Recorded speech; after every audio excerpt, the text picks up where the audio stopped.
పొద్దున్నే బ్రేక్ఫాస్ట్ చేయకుండా వేడివేడిగా పొద్దున్నే బిర్యానీ చేసుకొని తిన్నాను.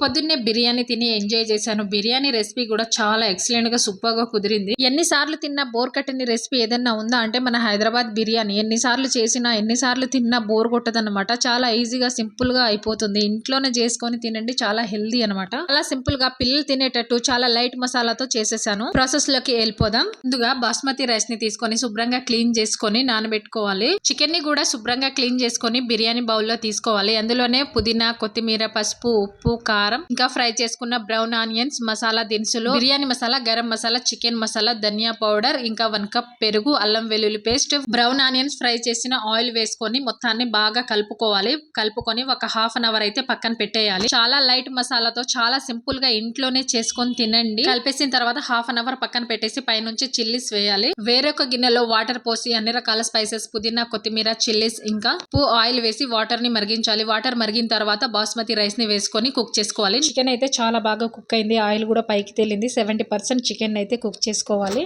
జ్యూసీగా చాలా బాగుంది బిర్యానీ అయితే. 90% రైస్ కుక్ అయింది కాబట్టి రైస్ అయితే వేసుకుందాం. పైన లేయర్లుగా రైస్ వేసుకొని దమ్ పెట్టుకోవాలి. పైనుంచి నెయ్యి, ఇంకా పుదీనా, బ్రౌన్ ఆనియన్స్, కొత్తిమీర వేసుకొని దమ్ పెట్టేయాలి. ఒక హాఫ్ అన్ అవర్ దమ్ అయిన తర్వాత బిర్యానీ అయితే రెడీ అయిపోయింది. పొద్దున్నే బిర్యానీ తింటే మీ ఫీలింగ్ ఎట్లా ఉంటుందో నాకు తెలియదు, కానీ నా ఫీలింగ్ అయితే చాలా హ్యాపీ అనమాట.